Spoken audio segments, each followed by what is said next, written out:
जय श्री कृष्ण भक्तों, आपका स्वागत है भागवत महापुराण की इस गाथा में। वसुदेवं सुतं देवं कंसचारूरमर्दिनं देवकी परमानंदं श्री कृष्ण वंदे जगद्गुरु। श्री कृष्ण शरणं गोपाल शरणं श्री कृष्ण शरणं गोपाल शरणं मेरे बांके बिहारी नंदलाल शरणं मेरे बांके बिहारी नंदलाल शरणं श्री कृष्ण शरणं गोपाल शरणं श्री कृष्ण शरणं गोपाल शरणं मेरे बांके बिहारी नंदलाल शरणं मेरे बांके बिहारी नंदलाल शरणं श्री कृष्ण शरणं गोपाल शरणं श्री कृष्ण शरणं गोपाल शरणं मेरे बांके बिहारी नंदलाल शरणं मेरे बांके बिहारी नंदलाल शरणं श्री कृष्ण शरणं गोपाल शरणं श्री कृष्ण शरणं गोपाल शरणं मेरे बांके बिहारी नंदलाल शरणं मेरे बांके बिहारी नंदलाल शरणं। बोल भगवान श्री कृष्ण की जय। श्री नंद के लाला की जय। श्री देव की नंदन श्री कृष्ण की जय। श्री द्वारकाधीश भगवान श्री कृष्ण की जय। बोल देवाधिदेव पूर्ण ब्रह्म भगवान श्री कृष्ण की सदा ही जय। जय श्री कृष्ण भक्तों, हमने गए समय पान किया था राजा प्रंजी की गाथा के लिए। ये 25वां अध्याय चतुर्थ स्कंद का आरंभ हुआ है, जिसके अंदर प्राचीन बहिरी जो प्रेष्ठाओं के पिता हैं, जिन प्रेष्ठाओं को श्री महादेव जी ने उपदेश दिया, ज्ञान उपदेश दिया, इस संसार सागर से पार होने का मार्ग दिखाया और ये भी बताया कि भक्ति करते रहने से ये संसार सागर जो प्रारब्ध के मुताबिक मिला है, वो उसमें इंसान फंसता नहीं है। नहीं तो क्या होता है, ये सांसारिक भोग इतने जटिल हैं, किस रूप में आपको खींच लें पता नहीं चलेगा। कभी पुत्र मोह हो गया, कभी पत्नी मोह हो गया, कभी माता पिता का मोह हो गया, कभी पोते पोतियों का मोह हो गया, यानी कि संसार से बाहर नहीं निकल सकते।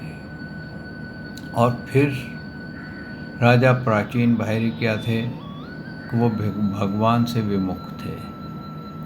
उनके पास जो गुरु लोग थे या जो ब्राह्मण थे, यूँ कहिए, उन्होंने उसको भगवान का ज्ञान नहीं दे करके कर्म कांड के बारे में बताना आरंभ कर दिया और कर्म कांड में लगा दिया। इसीलिए कहा जाता है भक्तों कि गुरु ठोक के देख लेना चाहिए, ठोक बजा करके गुरु बनाना चाहिए। हर किसी को गुरु मत बनाइए, उसका ज्ञान जान लेना चाहिए कि इसका ज्ञान क्या है, ये किस बारे में बात करता है, इसके और जो ये बताता है क्या ये अपने उसमें अपनाता है। शास्त्र कहते हैं कि 3 प्रकार के जो गुरु होते हैं वो सात्विक होते हैं। एक कृष्ण भक्त, दूसरे राम भक्त और तीसरे विष्णु भक्त। और इन तीनों में कोई तंत्र मंत्र या कर्म कांड की विधि नहीं बताई जाएगी। तो पहले तो आप ये जान लीजिए कि जो गुरु है, कहीं वो कहता तो है कि मैं भगवान श्री कृष्ण का भक्त हूँ, हम श्री कृष्ण पंथी हैं, लेकिन मानता किसी और को है। कहते हैं ना, हाथी के दांत दिखाने के और चबाने के और। तो ऐसे अगर कोई गुरु हो तो उसको दूर से ही नमस्कार कर दीजिए, क्योंकि वो गुरु ऐसे हो गए जैसे ठेलम ठेला वाले। हम तो डूबे हैं सनम, तुझे भी ले डूबेंगे। क्योंकि फिर वो गुरुओं के आगे क्या होता है, आपने बहुत सारे गुरुओं को देखा है, अंत में वो यही कहते हैं मैं ही भगवान हूँ, मेरी ही पूजा करो। और कई जो अपने आप को भगवान बताते थे, आज वो बड़े घर में बैठे हैं। इस तरह से प्राचीन बाहिरी जो था वो कर्म कांड में लग गया, क्योंकि उसके पास कोई सच्चा गुरु, सच्चा मार्गदर्शी नहीं था। फिर भी भक्तों, उसका भाग्य देखो कितना उच्च कोटि का था कि उसके पुत्रों को साक्षात महादेव जी उपदेश दिया, और यहाँ पर नारद जी उसका कल्याण करने के लिए आ गए।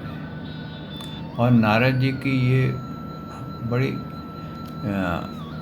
बड़े फेमस हैं, इस बात में बड़े मशहूर हैं कि वो जिसको भी दर्शन देते हैं, जिसको भी ज्ञान मार्ग देते हैं, जिसका भी मार्गदर्शन करते हैं, उसको जीवन मृत्यु से पार लगा देते हैं। उन्होंने प्रहलाद को ज्ञान मार्ग दिया, प्रहलाद जीवन मृत्यु के मार्ग से निकल गया। उन्होंने इसको ध्रुव को मार्गदर्शन किया, वो भी अपने भगवान को पा गया। और ऐसे अनेकों उनकी कथाएं हैं नारद जी की। नारद पुराण में अगर आप पढ़ेंगे तो आपको अनेकों कथाएं मिलेंगी कि नारद जी ने जिस जिसके साथ भी भेंट की उसको पार लगा दिया। यहाँ तक कि उसने कंस को भी पार लगा दिया था। भले ही उसको पाप करने को उत्तेजित किया, लेकिन उसको जल्दी से उसको इस संसार सागर से मुक्त होने के लिए प्रेरित कर दिया था। तो कहते हैं जब नारद जी उसको मिले तो उन्होंने राजा को बताया कि ये जो पशु हिंसा है, ये जो लोग नॉन वेजिटेरियन खा कर के बड़े आनंदित होते हैं, बोले उस समय के लिए तो तुम आनंदित होते हो, लेकिन इसका भोग भारी हो जाता है। ये एक प्रकार का कर्जा है।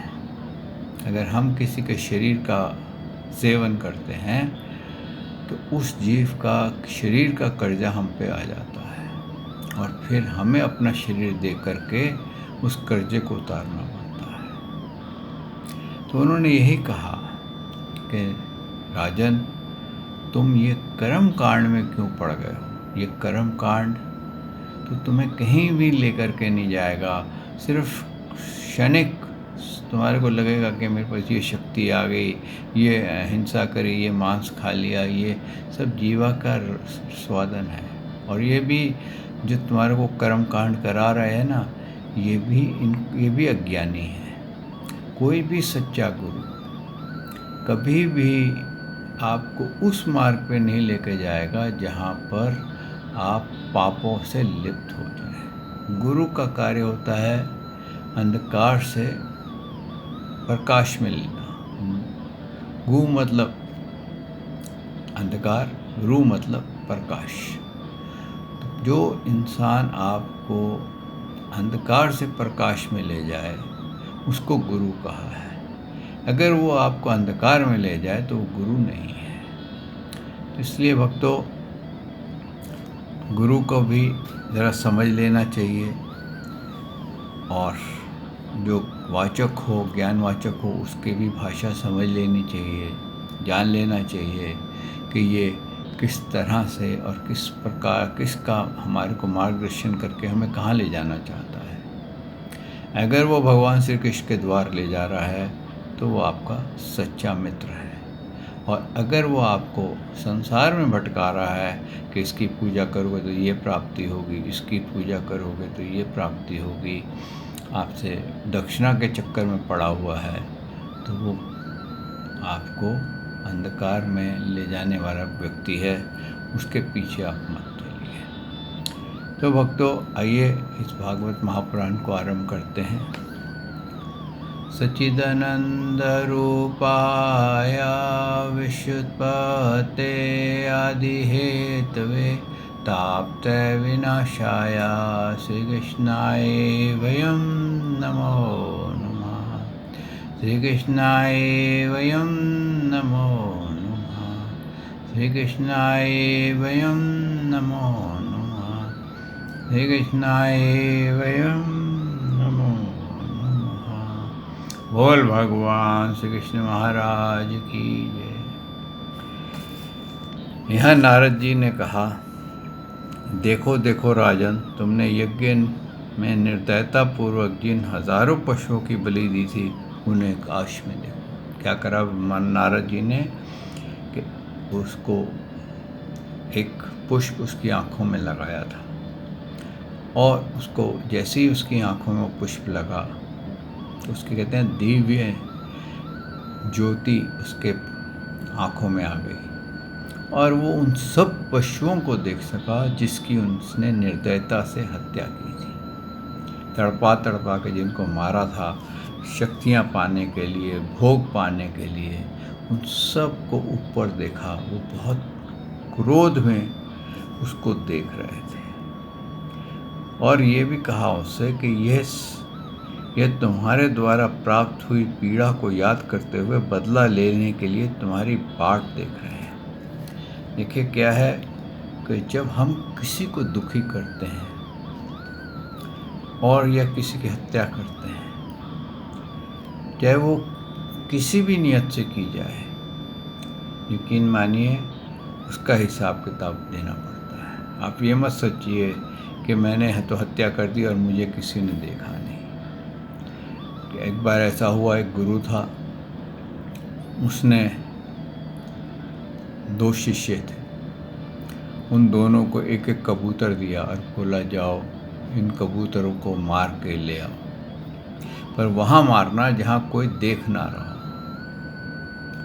तो एक शिष्य झाड़ी के पीछे छिपा, उसने कड़क करके उसको काट दिया। दूसरा शिष्य घूमते घूमते वापस कबूतर के साथ वापस आ गया। कहता गुरुजी, मुझे कोई स्थान ऐसा नहीं मिला जहाँ मुझे कोई देख ना रहा हो, और कोई नहीं तो ये कबूतर ही मुझे देख रहा था, और ये कबूतर के अंदर मुझे ऐसा लग रहा था कि परमेश्वर मुझे देख रहे हैं। आप बताइए, जब आपने ये आज्ञा दी कि जहाँ कोई भी तुम्हें ना देखे वहाँ इसकी हत्या करना, तो मैं इसकी हत्या नहीं कर सका, क्योंकि हर स्थान पे मेरे पे परमात्मा की नज़र थी। अगर मैं इसकी हत्या करता तो मैं परमात्मा की नज़र में दोषी हो जाता।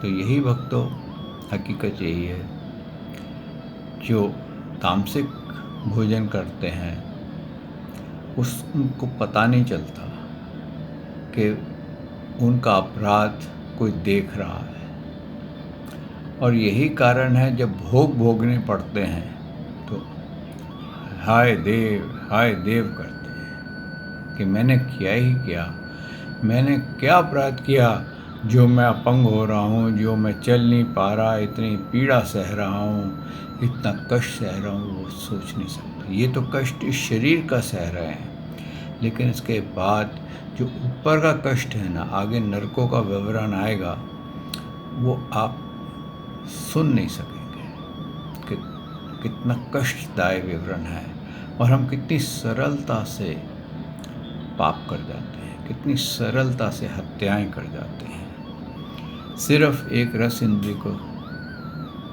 स्वादिष्ट कराने के लिए, उसका आनंदित करने के लिए। और हम अकेले नहीं करते, हम अपने बच्चों को, अपने और मिलने वालों को भी बढ़ोतरी, उनको भी बढ़ाते हैं इस मामले के, तुम भी इसका सेवन करो। और अभी तो आजकल एक फैशन हो गया, अरे तू नॉन वेजिटेरियन खाता है तो ऑर्थोडॉक्स है, क्या घास फूस खाता है, तो इस तरह से हंसी उड़ाते हैं। ये इसलिए है क्योंकि उनको शास्त्र का ज्ञान नहीं है। क्यों शास्त्र का ज्ञान आएगा कहाँ से? हमारा जो धर्म है वो कुंठित हो गया है, खंडित हो गया है, क्योंकि इतने हजारों साल, जो 1000 साल से इस धर्म को खंडित किया गया है, और उसका नतीजा ये हुआ है हमारे गुरुकुल समाप्त हो गए, उसके बदले में अंग्रेज़ों के विश्वविद्यालय आ गए और धर्मों के विद्यालय आ गए और हमारा धर्म हल्के हल्के हल्के समाप्त हो गया। अब वही हो गया कि शरीर तो हिंदुस्तानी है, दिमाग हमारा विदेशी है।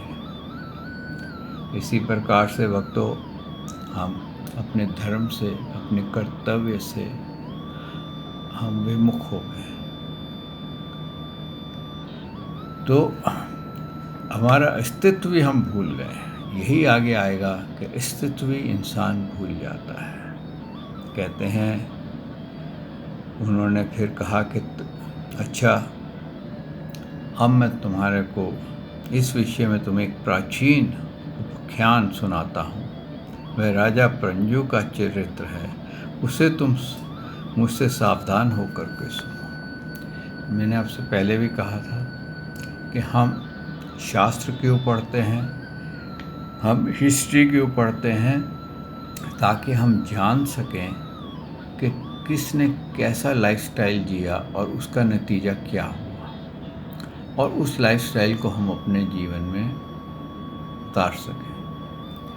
कहते हैं राम जी का जो लाइफस्टाइल है हर एक को उतारना चाहिए। भाई के प्रति कर्तव्य, माता पिता के प्रति कर्तव्य, पत्नी के प्रति कर्तव्य, हर उसके अंदर चरित्र बताया है कि मानव का चरित्र क्या है। उन्होंने आगे कहा, नारद जी बोले, राजन, पूर्व काल में प्रंजुन नाम का एक बड़ा यशस्वी राजा था।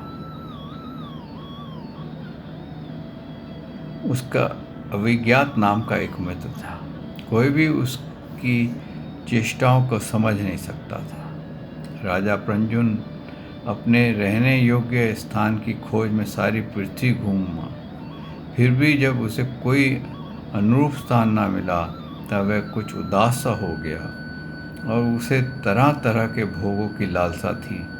उन्होंने भोगों के लिए उसने संसार में जितने नगर देखे, उसमें कोई भी उसे ठीक ना जचा। क्या होता है, जब इंसान को तृष्णाएं, वासनाएं, इच्छाएं सताती हैं तो उसको जल्दी जल्दी कोई चीज़ पसंद नहीं आती है। वो सारी पृथ्वी खोज मारी उसने, कहीं पर मेरे को भोगों को अच्छे लगे, कहीं पर कुछ भोग थे तो कहीं कुछ और थे तो कहीं कुछ थे, तो सारी पृथ्वी को खोजता खोजता, कहते हैं एक दिन उसने हिमालय के एक दक्षिणी तटवर्ती शिखरों पर कर्म भूमि भारत खंड में एक 9 द्वार देखा। एक दिन उसने हिमालय के दक्षिण तटवर्ती शिखरों पर कर्म भूमि भारत खंड में एक 9 द्वार का नगर देखा। वह सब प्रकार से सुलक्षणों से संपन्न था। सब ओर से पार्क, कोटे, बगीचे, अटारियों, खाइयाँ, झरोखे और राज द्वारों से सुशोभित था और सोने, चांदी तथा लोहे के शिखर वाले विशाल भवनों से खचाखच भरा हुआ था। क्या होता है कि इंसान किसको चाहता है, वो ये चाहता है कि मैं जहाँ रहूँ वहाँ हर चीज़ की भोग सामग्री हो, इतनी धन दौलत हो, इतना ऐश्वर्य हो कि मैं क्या, मेरे 10 आने वाले पुश्तें भी उसको खाती रहें तो वो समाप्त ना हो। तो इस तरह से उसने उसको वो नगर देखा। उसके महल के फर्शों में नीलम स्फाटिक और वैदुर मोती, पन्ने और लालों की बनी हुई थी। अपनी कांति के कारण वह नागों की राजधानी भोगवती पुरी के समान जान पड़ता था। उसमें जहाँ जहाँ अनेक सभा भवन, चौराहे, सड़कें, क्रीड़ा भवन, बाजार, विश्राम स्थान, ध्वज, पताके और मूंगे के चबूतरे सुशोभित थे। अब उसको ये क्या हुआ कि अब समस्त ऐश्वर्य के उसके पास वस्तु है। जैसे कोई बहुत बड़ा इंडस्ट्रियलिस्ट हो, बहुत बड़ा राजा हो, उसने ऐसे महल बनाया होता है कि एक कमरे में, एक महल में बर्फ़ पड़ती है, एक महल में बरसात होती है, हर तरह का ऐशो आराम वहाँ होता है, लेकिन ज्ञान नहीं होता, भोग सामग्री से भरपूर होता है। इसी तरीके से इसको कौन सा स्थान पसंद आया? जो पूर्ण भोगों से भरा हुआ था, वहाँ कोई ज्ञान वान की बात नहीं थी।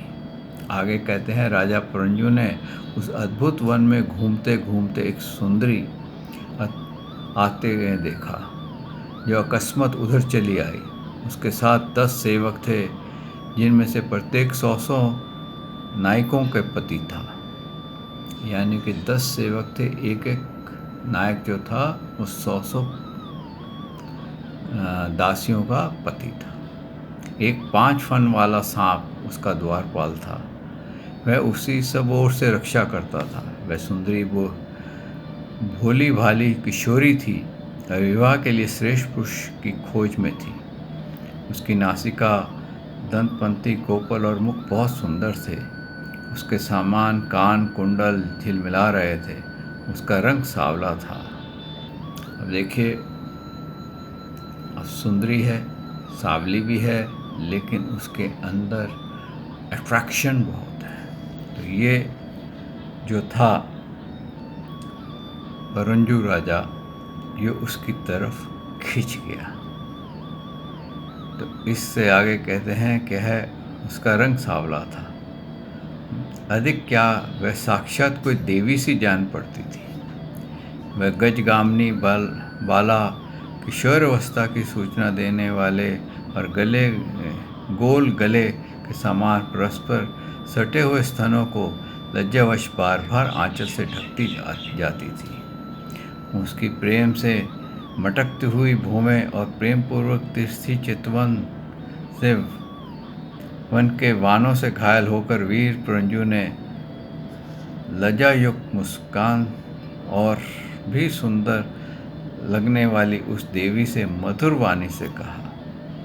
अब क्या हुआ, ये राजा उस ऑपोजिट में अट्रैक्टिव हो गया, क्योंकि भोग नगरी थी, हर तरह का ऐश्वर्य था और उसके अंदर स्त्री ऐश्वर्य भी उसको प्राप्त हो गया। आगे क्या बोलते हैं, कमल दल लोचन, आगे वो बोले, और उसने परंजु ने कहा, मधुर वाणी से कहा, कमल दल लोचन, मुझे बताओ तुम कौन हो, किसकी कन्या हो, साध्वी, इस समय आ कहाँ से रही हो, इस पुरी के समीप तुम क्या करना चाहती हो। सुभ्रू, तुम्हारे साथ इस 11 महान शूरवीर संचालित ये 10 सेवक कौन हैं, और ये सहेलियां तथा तुम्हारे आगे आगे चलने वाला सर्प कौन है। सुंदरी, तुम साक्षात लज्जा देवी हो अथवा उमा, रमा और ब्राह्मणियों में से कोई हो। यहाँ वन में मुनियों की तरह एकांत वास करके क्या अपने पति देव को खोज रही हो। तुम्हारे प्राणनाथ तो तुम में उनके चरणों की कामना करती होगी, इतने में ही पूर्ण काम हो जाएगा। अच्छा, यदि तुम साक्षात कमल देवी हो तो तुम्हारे हाथ का कीड़ा कमल कहाँ है। यानी कि उसको वो प्रसन्न कर रहा था। और बहुत सारे उसने ऐसे वाक्य बोले, जैसे कि कहते हैं ना कि नर मादा को लुभाता है। कई बार नर पक्षी, आप देखिए, मादा के लिए अनेकों बार नाच करेगा, अलग अलग कीड़ा करेगा उसको लुभाने के लिए। इसी तरीके से उसने उसको लुभाना शुरू किया। क्यों कि स्त्रियों को भी देवताओं की माया बताया गया है। स्त्रियों को भी भगवान ने एक ऐसी मोहिनी दी है कि ये अट्रैक्ट कर सकती है, इसकी तरफ अट्रैक्शन बहुत है। यही कारण है कि आपने बहुत सारे युद्धों को भी देखा होगा जिसके अंदर स्त्रियों के कारण युद्ध हुए हैं, और बहुत सारे ऐसे भी देखा होगा जहाँ पर स्त्रियों ने बहुत सारे युद्धों को निपटा दिया, सबको ठीक कर दिया। तो ये क्या है कि अक्सर जो है अट्रैक्शन जो होती है, ये आदमी को एक लोअर एनर्जी में ले जाती है, क्योंकि उसको पता नहीं होता कि वो क्या कर रहा है, किस तरफ जा रहा है। क्योंकि उसके अंदर काम, क्रोध, लोभ, मोह, अहंकार, मत्सर, तृष्णाएं जन्म लेने लग जाती हैं।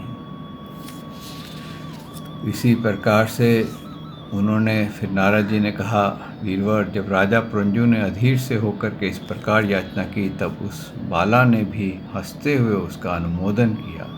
वह भी राजा को देख करके मोहित हो चुकी थी।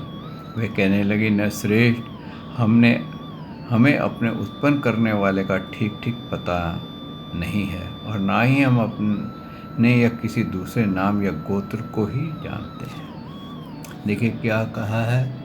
अब यहाँ क्या होता है कि जब मानव अपना विषयों में इतना भटक जाता है तो उसको धर्म, अर्थ, काम, मोक्ष सब भूल जाता है और अपना नाम भी भूल जाता है। यानी कि हम अपनी जो पहचान है कि हम कौन हैं, हम आत्मा हैं, वो भूल गए हैं। लेकिन हम क्या हो गए हैं, हम जो हमारा मानव देह का नाम है, जैसे कि आपके मोबाइल हाथ में पकड़े हुए हैं। कोई मोबाइल का नाम है सैमसंग, किसी का नाम है नोकिया, किसी का नाम है कोच, और कोई मॉडल नंबर, ये हमारी जात, ये हमारा मॉडल नंबर, हम उससे अपनी पहचान बनाए हुए हैं।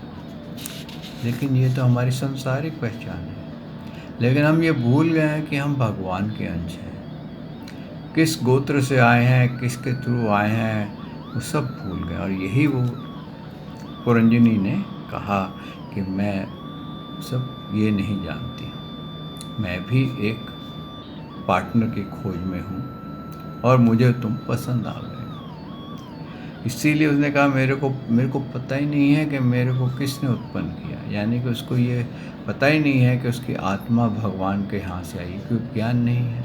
संसार में भटकते भटकते ज्ञान उसका समाप्त हो गया है। उसको सिर्फ काम और अर्थ से मतलब है, भोगों से मतलब है। इसीलिए आगे उसने क्या कहा, वीरवर, आज हम सब इस पुरी में हैं, इसके सिवाय मैं और कुछ नहीं जानती। मुझे इसका भी पता नहीं कि हमारे रहने के लिए ये पुरी किसने बनाई है। यानी कि उसको ये भी नहीं पता ये संसार का निर्माता कौन है। आप देखिए कितने हम भी भूले हुए हैं। हमें भी नहीं मालूम, कईयों बहुत सारों को यही नहीं मालूम कि सृष्टि से पहले कौन था, सृष्टि में कौन है, इसके बाद कौन है, किसने इसका निर्माण किया है, श्री कृष्ण कौन है, हम नहीं जानते हैं। और हम सिर्फ भोगों को ही जानते हैं। जैसा हमारे को बताया गया वैसे हम करते हैं। आगे उन्होंने क्या कहा है, प्रियवर, ये पुरुष मेरे सखा और स्त्रियां मेरी सहेलियां हैं तथा जिस समय मैं सो जाती हूँ ये सर्प जागता हुआ इस पुरी की रक्षा करता रहता है। शत्रुदमन, आप यहाँ पधारे हैं, ये मेरे लिए सौभाग्य की बात है। आपका मंगल हो। आपके विषय भोग की इच्छा है, मैं इसकी पूर्ति के लिए मैं अपनी साथियों सहित सभी प्रकार के भोग प्रस्तुत करती रहूँगी। प्रभु, इस 9 द्वार वाली पुरी में मेरे प्रस्तुत किए हुए इच्छित भोगों को भोगते हुए आप सैकड़ों वर्षों तक निवास कीजिए। भला आपको छोड़कर मैं किसके साथ रमन करूँगी। दूसरे लोग तो ना रीति सुख को जानते हैं, ना वे वहित भोगों को ही भोगते हैं, ना परलोक को ही विचार करते हैं, और ना कल क्या होगा इसका ही ध्यान करते हैं। ये देव पशु तुल्य हैं। अहो, इस लोक में गृहस्थ आश्रम में ही धर्म, अर्थ, काम, संतान, सुख, मोक्ष, सुयक्ष और स्वर्ग आदि दिव्य लोगों की प्राप्ति हो सकती है। संसार त्यागी यति जन तो इन सबकी कल्पना भी नहीं कर पाते।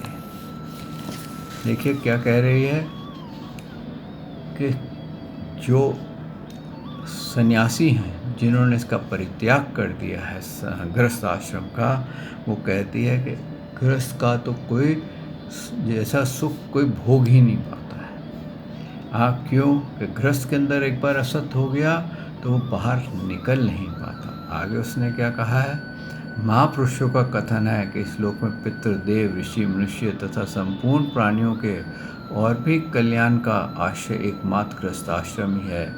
वीर मने, लोकों में मेरी जैसी कौन स्त्री होगी जो स्वयं प्राप्त हुए आप जैसे सुप्रसिद्ध, उदारचित और सुंदर पति का वर्ण ना करे। महाभाव, इस पृथ्वी पर आपकी सांप जैसी गोलाकार सुकुमार भुजाएं स्थान पाने के लिए बहुत अच्छी हैं। आप तो अपनी मधुर मुस्कानीय करुणपूर्ण दृष्टि से हमें जैसी अनाथों को मानसिक तापों से शांत करने के लिए ही पृथ्वी पर विचरते हैं। यानी कि क्या है कि जो कामी पुरुष होता है वो स्त्री की हर इच्छा पूर्ण करता है, और उसने यही कहा कि आप मेरी रक्षा करेंगे, आप मेरे साथ अच्छा व्यवहार करेंगे, और गृहस्थ आश्रम से बढ़ के कोई आश्रम नहीं है। यानी कि मानव की जो बुद्धि है वो कंप्लीट किस में लगा दी? भोगों में लगा दी। भगवान ने क्या यहाँ संदेश दे रहे हैं नारद जी कि जिसकी बुद्धि भोगों में लग जाती है वो फिर जीवन मृत्यु से बाहर नहीं आ सकता है। आइए भक्तों, यहाँ पर हम आज वाणी को विश्राम देते हैं। कल इसके गाथा का आगे पान करेंगे। प्रभु ने चाहा तो मैं आपकी सेवा में फिर हाजिर होऊंगा। तब तक भगवान का स्मरण कर लेते हैं। श्री कृष्ण शरणम गोपाल शरणम, श्री कृष्ण शरणम गोपाल शरणम, मेरे बाके बिहारी नंदलाल शरणम, मेरे बाके बिहारी नंदलाल शरणम, श्री कृष्ण शरणम गोपाल शरणम, श्री कृष्ण शरणम गोपाल शरणम, मेरे बाके बिहारी नंदलाल शरणम, मेरे बाके बिहारी नंदलाल शरणम। बोल भगवान श्री कृष्ण की जय, श्री नंद के लाला की जय, श्री देवी नंदन श्री कृष्ण की जय, श्री द्वारकाधीश भगवान श्री कृष्ण की जय। बोल देवदेव पूर्ण ब्रह्म भगवान श्री कृष्ण की सदा ही जय।